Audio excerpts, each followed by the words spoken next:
الحمد لله وكفى وسلام على عباده الذين اصطفى أما بعد فأعوذ بالله من الشيطان الرجيم بسم الله الرحمن الرحيم لقد كان لكم في رسول الله أسوة حسنة لمن كان يرجو الله واليوم الآخر وذكر الله كثيرا صدق اللہ العظیم۔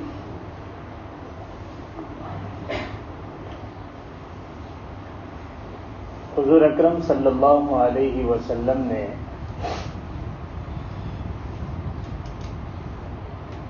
زندگی گزارنے کے تمام طریقے جس میں ہماری دنیا اور آخرت دونوں کی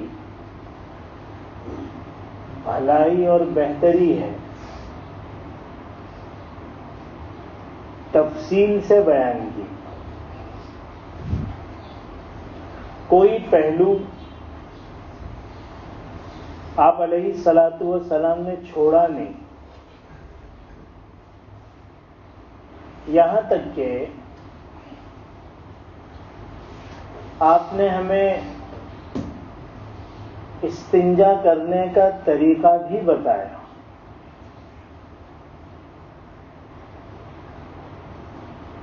آپ احادیث اٹھا کر دیکھیں تو آپ کو پتہ چلے گا کہ استنجا کے لیے بیٹھا کس طرح جائے اور اس کے دھونے کا طریقہ کیا ہے۔ دھونے میں اعلیٰ اور افضل نظافت حاصل کرنے کے لیے اور پاکی حاصل کرنے کے لیے طریقہ کیا ہے وہ بھی بتایا۔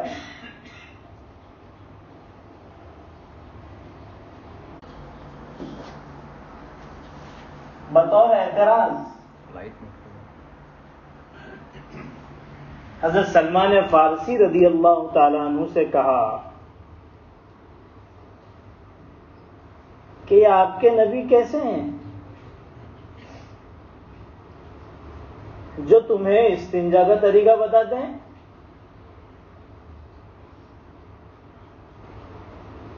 نبی کا تو بہت اونچا مقام ہوتا ہے اور نبی تو بہت بڑی بڑی باتیں بتانے کے لیے آتا ہے کہ جن باتوں کا تعلق آسمان کے اوپر اور زمین کے نیچے سے ہو۔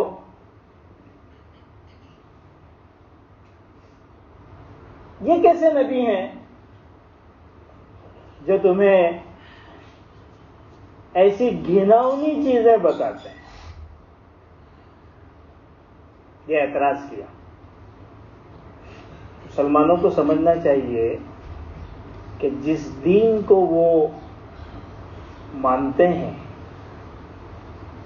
اس دین کی باریک باریک باتیں بھی اس کے نبی نے ہمیں بتایا ہے۔ اہمیت ہوگی تبھی تو بتایا نا، کیونکہ نبی فضول چیزیں بتاتے نہیں ہیں، نبی بیکار چیزیں بتاتے نہیں ہیں۔ یقیناً نبی وہ باتیں بتانے آتے ہیں جس میں انسانیت کے لیے فائدہ ہی فائدہ ہوتا ہے۔ چنانچہ ہمارے جن علماء نے سائنس اور سنت ان کے درمیان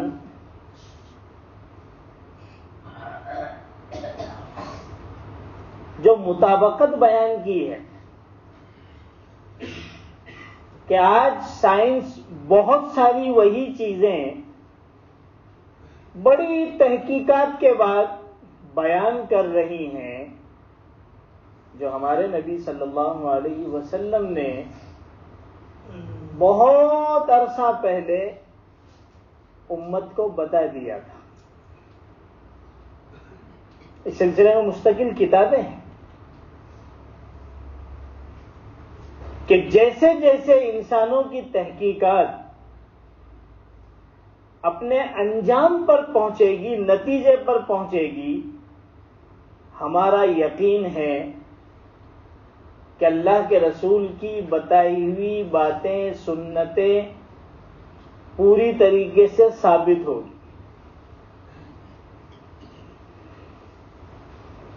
تو اس نے اعتراض کیا کہ یہ کیسے تمہارے نبی ہیں؟ کیا یہ سب چیزیں بتانے کے لیے نبی آتے ہیں؟ تو حضرت سلمان فارسی نے اس کے اس اعتراض کو اپنے لیے بڑی اعلیٰ چیز سمجھی، قدر کی چیز سمجھی، اور فرمایا کہ ہاں، ہمارے نبی ایسے ہی ہیں جو ہمیں زندگی گزارنے کے ہر طریقے بتاتے ہیں، حتی الخرافہ، یہاں تک کہ بیت الخلاء کا طریقہ بھی بتاتے ہیں۔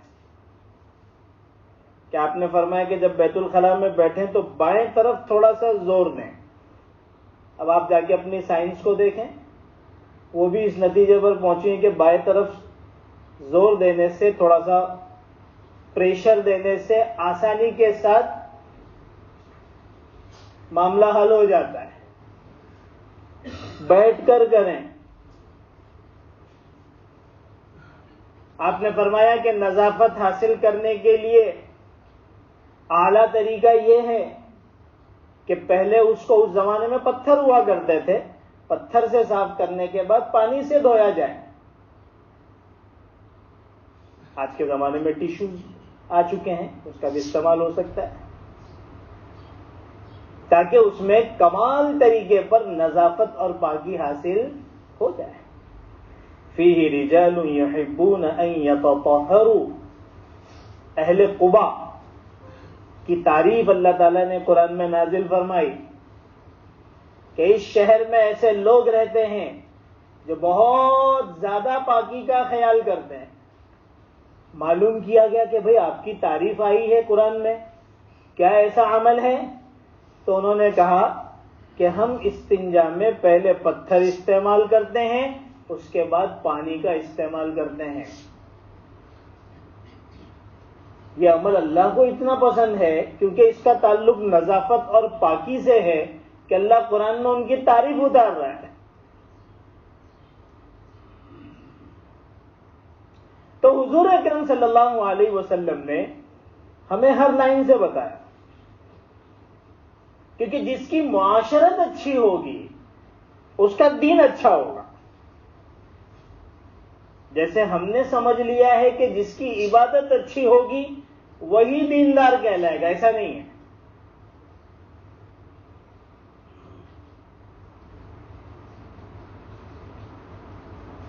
ایسا نہیں ہے، اس لیے کہ جس دین کو ہمارے نبی لے کر آئے ہیں وہ 5 شعبوں کا نام ہے۔ وہ جب 5 شعبے پوری طریقے سے ملیں گے تب جا کر دین مکمل ہوگا۔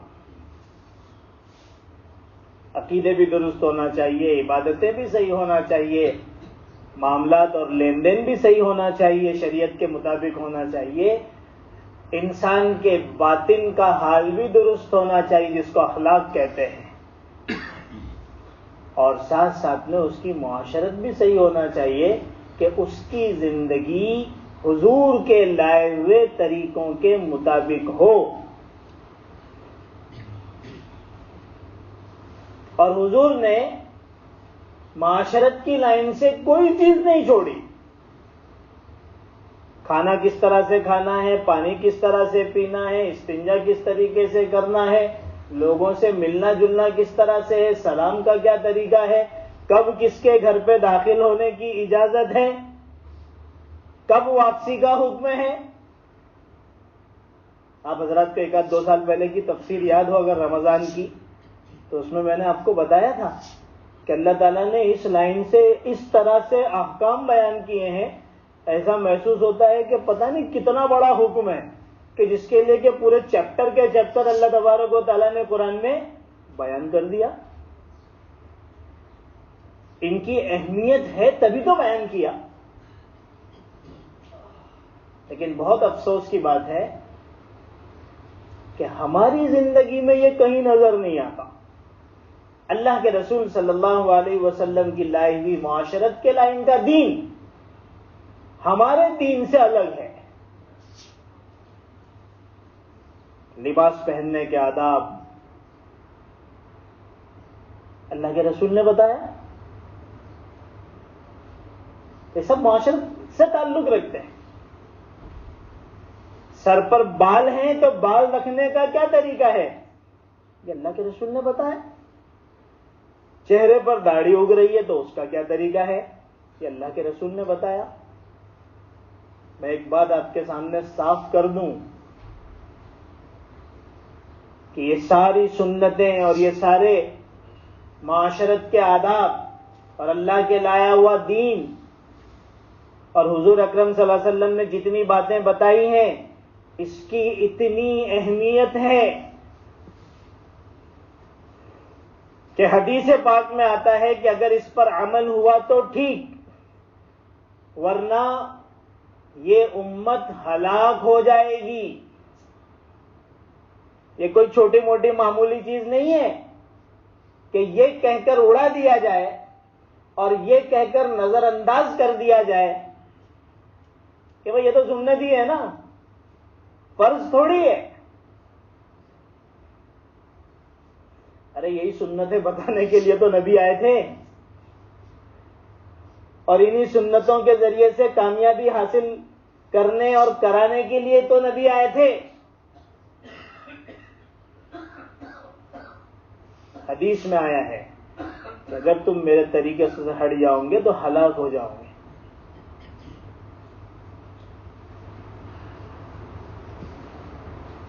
تو اللہ کے رسول صلی اللہ علیہ وسلم نے معاشرت کی لائن کا دین ہمیں بتایا، سنتیں بتائی. چنانچہ اس میں ایک چیز میں آپ کے سامنے رکھوں اور انشاءاللہ اللہ نے چاہا تو اس پر گفتگو ہوگی کہ کھانا کھانا جو انسان کی اپنی ایک ضرورت ہے اور اللہ کی ہر مخلوق کھانا کھاتی ہے سوائے فرشتوں کے.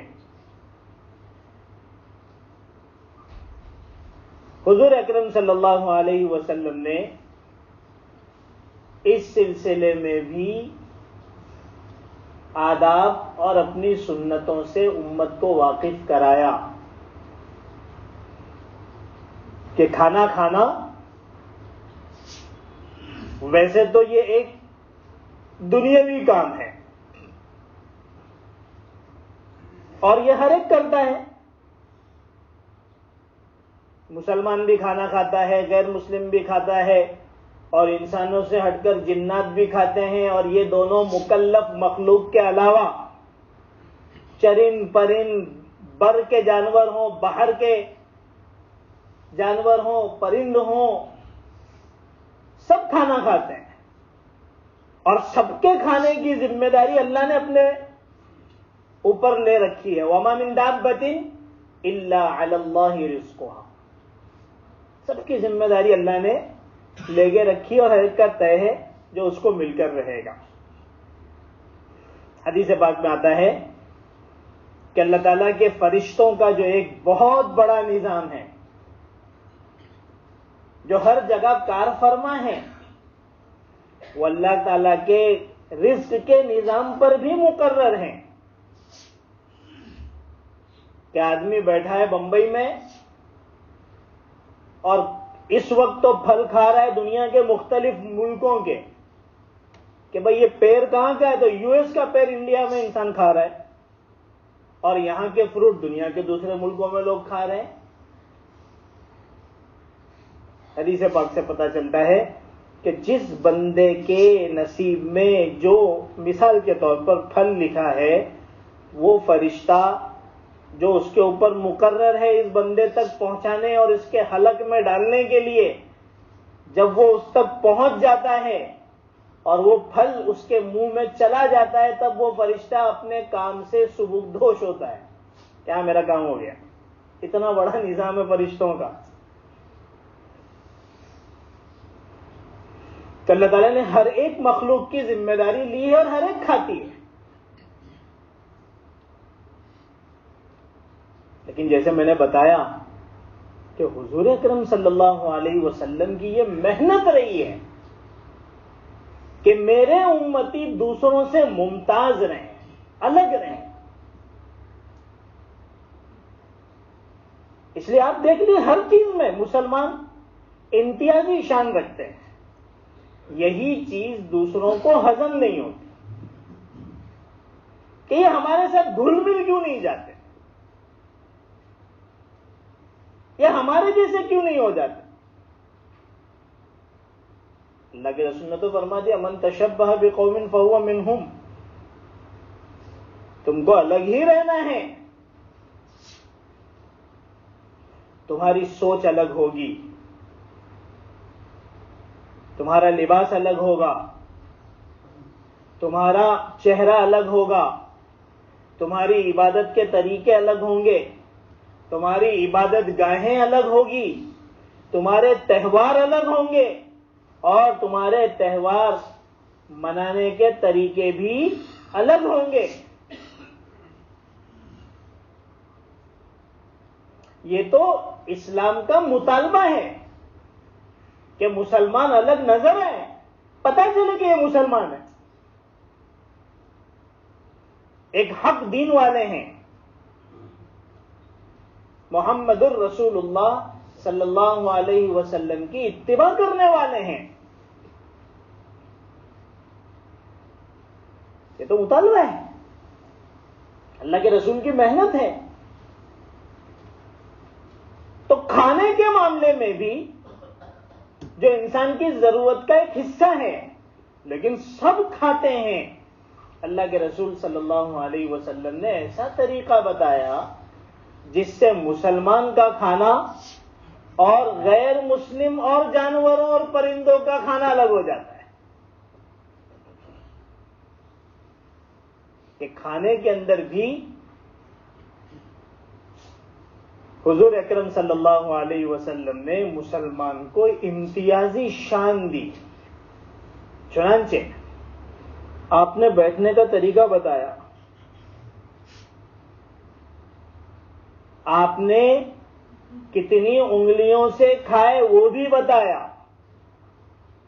کتنا کھائے وہ بھی بتایا، کہاں سے کھائے وہ بھی بتایا، کھانے سے پہلے کیا کہے وہ بھی بتایا، اور بغیر دسترخوان کے نہ کھائیں یہ بھی بتایا، اور سر پر کچھ ڈھانک کر کھائے یہ بھی بتایا. کوئی چیز آپ نے نہیں چھوڑی. کھانے کے بعد کی دعا بتائی، خلال کرنا تک سکھایا کہ حضور اکرم صلی اللہ علیہ وسلم کا خود معمول یہ تھا کہ آپ کھانا کھانے کے بعد خلال کیا کرتے تھے تاکہ آپ کے دانت محفوظ رہے کیڑوں سے.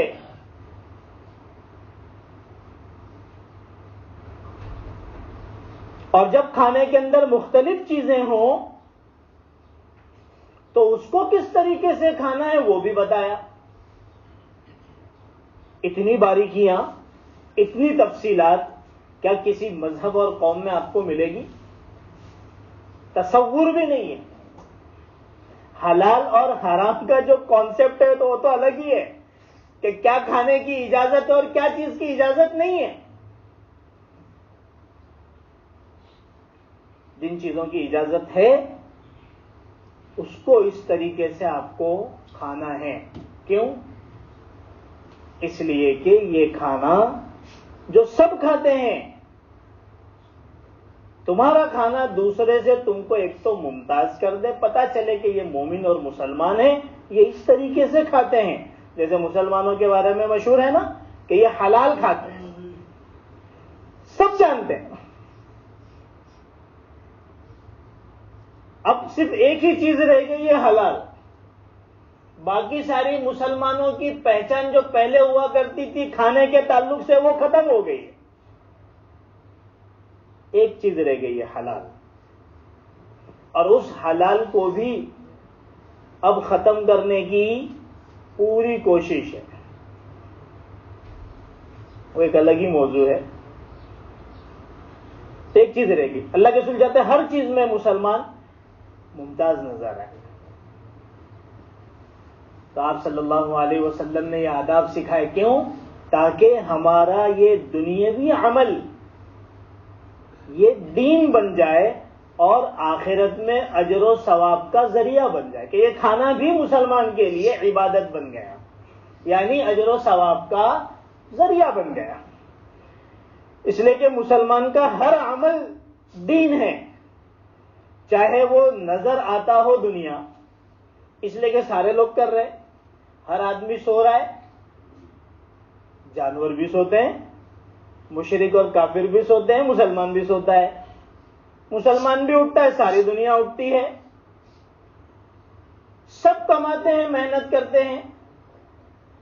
مسلمان بھی کرتا ہے، کھاتا ہے، پیتا ہے، پہنتا ہے، اوڑھتا ہے، لیتا ہے، دیتا ہے، بال بچوں کو سنبھالتا ہے، ذمہ داریاں دوسروں کی اٹھاتا ہے. سب کرتے ہیں.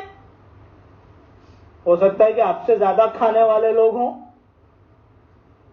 لیکن فرق یہی ہے کہ اگر اس چیز کو دین کے نقطۂ نظر سے کر دیا جائے، اللہ کے رسول کے بتائے ہوئے طریقے کے مطابق کر دیا جائے، اپنا زاویہ نگاہ اور سوچ کو بدل دیا جائے، تو یہ سارے عمل جو یہ پورا دن 24 گھنٹہ کرے گا، یہ سارا کا سارا عمل کیا ہو جائے گا؟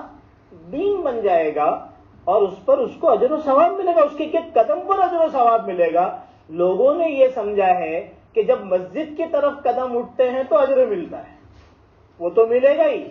لیکن آپ اگر کاروبار کی طرف جا رہے ہیں اور اس کے لیے آپ کو اگر مثال کے طور پر یہاں سے اسٹیشن تک چل کر جانا پڑتا ہے، یا دوسری محنت کے لیے وہ بیچارہ مشقت اٹھاتا ہے، اس کے ایک ایک لمحے اور ایک ایک قدم پر بھی اس کو اجر و ثواب ہے. کیونکہ وہ اس نیت سے جا رہا ہے کہ مجھے حلال کمانا ہے اور حلال کما کر اپنی اور اپنے گھر والوں کی ذمہ داری کو پورا کرنا ہے. یہ حلال کمانا خود فرض ہے. تو جو قدم اور جو مشقتیں اور تکلیفیں جس لائن میں بشرطے کہ وہ حلال ہو بندہ اٹھائے گا، اس کے ہر عمل پر اس کو اجر و ثواب ملے گا. کیونکہ اس کا تو پورا کے پورا دنیا دین بن چکا ہے، اور دین بننے کا مطلب یہی ہے کہ اب اس کے ہر عمل پر کیا ہے؟ اجر و ثواب ہے، اللہ کی رضامندی ہے. تو حضور اکرم صلی اللہ علیہ وسلم نے ہمیں کھانے کا طریقہ بتایا. ایک حدیث میں آپ نے فرمایا کہ جب کھانا شروع کرو تو بسم اللہ پڑھو، داہنے ہاتھ سے کھاؤ، وَكُلْ مِمَّا يَلِيكَ، اور جس برتن میں کھا رہے ہو اپنے سامنے سے کھاؤ.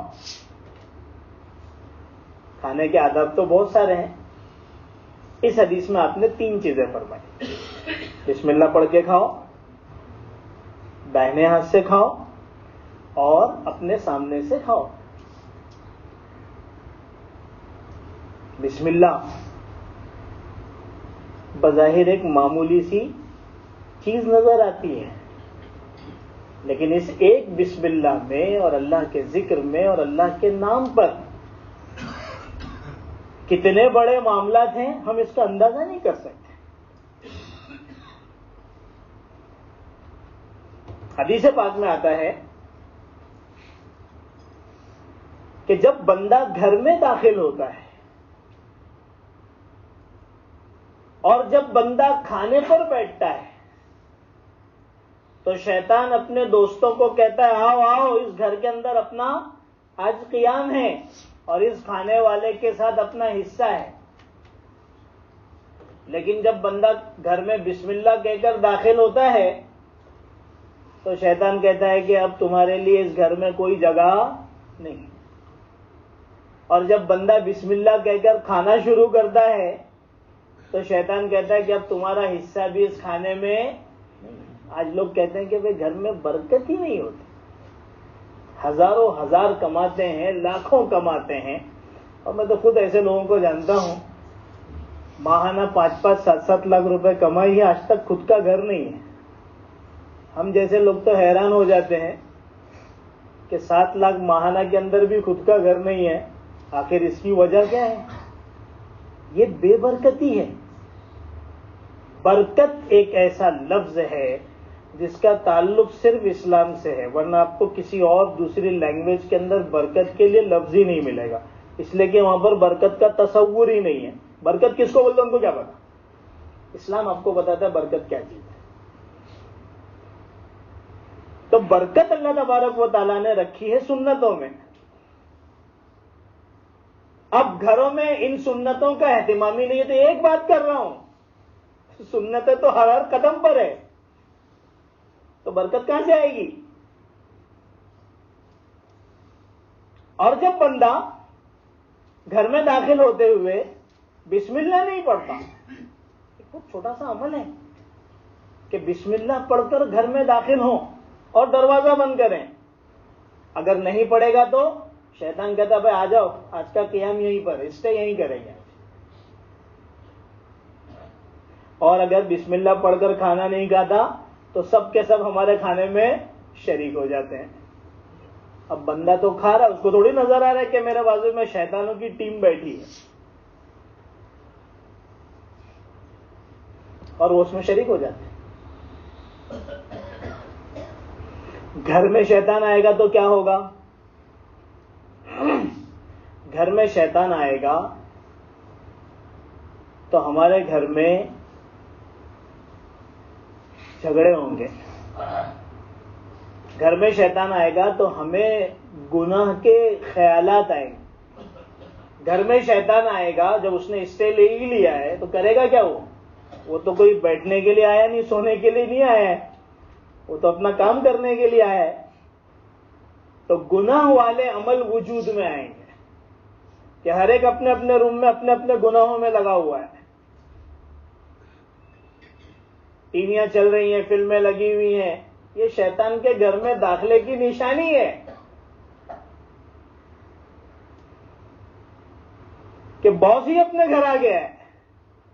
تو یہ ساری چیزیں وجود میں آئیں گی اور کھانے میں شریک ہوگا تو بے برکتی ہو جائے گی۔ چٹخارے ضرور ملیں گے، جو ٹیسٹ ہے وہ تو ملنا ہے، لیکن برکت ختم ہو جائے گی۔ چنانچہ حدیث پاک میں آتا ہے، ایک مرتبہ اللہ کے رسول صلی اللہ علیہ وسلم اور صحابہ کھانے پر بیٹھے تھے، اچانک ایک نوعمر چھوٹی بچی دوڑتے ہوئے آئی اور اس کو دیکھ کر ایسا لگ رہا تھا کہ یہ بہت بھوکی ہے۔ اس نے فوراً کھانے کی طرف ہاتھ بڑھایا، اللہ کے رسول نے اس کا ہاتھ پکڑ لیا، سائڈ میں کر دیا۔ اس کے بعد تھوڑی دیر میں ایک دیہاتی بدو وہ دوڑتا ہوا آیا، اس کو بھی دیکھ کر ایسا محسوس ہو رہا تھا کہ یہ بہت بھوکا ہے، وہ بھی آیا اور کھانے کی طرف لپکا، اللہ کے رسول نے اس کا ہاتھ بھی پکڑ لیا، سائڈ میں کیا۔ حضرات صحابہ کو بڑا تعجب ہوا، چونکہ حضرات صحابہ کی عام عادت اور طریقہ یہی تھا کہ جب تک اللہ کے رسول کھانا شروع نہیں کرتے وہ کھانا شروع نہیں کیا کرتے تھے، اور یہی ادب بھی ہے کہ جب کوئی بڑا ہو تو شروعات وہی کرے۔ اور سب بیٹھے ہوئے تھے، اللہ کے رسول صلی اللہ علیہ وسلم نے اس موقع پر صحابہ سے فرمایا کہ شیطان اپنے لیے کھانا حلال کرنا چاہتا تھا، اس کے لیے وہ پہلے بچی کی شکل میں آیا اور بغیر بسم اللہ کے کھانے پر حملہ آور ہوا، میں نے اس کو پکڑ لیا، پھر بدو کی شکل میں آیا، میں نے اس کو پکڑ لیا۔ خدا کی قسم اس بچی کے ہاتھ میں شیطان کا ہاتھ میرے ہاتھ میں ہے، یعنی وہ پکڑا ہوا ہے۔ تو شیطان شریک ہونا چاہتا ہے، بھئی ضرورت تو کھانے کی اس کو بھی ہے، تو آپ کا لذیذ کھانا اس کو بغیر بسم اللہ کے مل جاتا ہے۔ چنانچہ حدیث پاک میں آتا ہے، حضرت حذیفہ ابن الیمان رضی اللہ تعالیٰ عنہ فرماتے ہیں کہ ایک مرتبہ اللہ کے رسول صلی اللہ علیہ وسلم کے سامنے ایک صاحب بیٹھ کر کھانا کھا رہے تھے، اللہ کے رسول بیٹھے ہوئے، انہوں نے کھانا کھانے سے پہلے بسم اللہ پڑھنا بھول گئے تھے۔ اب وہ کھانا کھا رہے ہیں، یہاں تک کہ آخری لقمہ رہ گیا، اس پہ ان کو یاد آیا آپ سب جانتے ہوں گے، ہم کو اللہ کے رسول نے بتایا ہے کہ اگر بسم اللہ شروع میں بھول جائیں تو درمیان میں یاد آئے تو بسم اللہ ہی اولہ و آخرہ پڑھ لے کہ اللہ تو بھی اول میں بھی تو ہی، آخر میں بھی تو ہی، تیرے نام کے سوا تو کچھ ہے ہی نہیں. تو ان کو آخری لقمے پہ یاد آیا، انہوں نے فوراً پڑھ لیا بسم اللہ ہی اولہ و آخرہ. اللہ کے رسول صلی اللہ علیہ وسلم کو ہنسی آ گئی کہ آخری لقمے پر ان کو یاد آیا. اس سے ایک بات پتہ چلی کہ ہم جو سمجھتے ہیں کہ بیچ میں، تو اس کا مطلب یہ نہیں کہ بالکل بیچ میں ہی ہو، آخر میں بھی یاد ہے تو پڑھ لو. پھر اللہ کے رسول صلی اللہ علیہ وسلم نے فرمایا کہ جب اس نے بسم اللہ اولہ آخرہ پڑھا تو شیطان نے قے کرنا شروع کیا کہ جتنا کھایا تھا اس نے اس بسم اللہ اولہ آخرہ کی وجہ سے وہ سارا اس کے پیٹ سے نکل گیا. اتنی طاقت ہے اس بسم اللہ میں، اتنی طاقت ہے اس بسم اللہ میں، تو اتنی طاقت ہے تو کھانے پہ میں بتا رہا ہوں، ورنہ بسم اللہ الرحمن الرحیم تو سب کچھ ہے کہ اللہ کے نام کے سوا اور اس کے ذریعے ابتدا کے سوا کچھ بھی نہیں ہے. تو اللہ کے رسول صلی اللہ علیہ وسلم نے اس کی تاکید فرمائی کہ تم جب کھانا شروع کرو تو بسم اللہ کے ساتھ کھانا شروع کرو تاکہ تم میں برکت بھی ہو اور تمہارا یہ کھانا تمہارے لیے عبادت اور اجر و ثواب کا ذریعہ بھی بن جائے. انشاءاللہ اور بھی بات کریں گے آئندہ ہفتے. اللہ عمل کی توفیق عطا فرمائے. سبحان اللہ.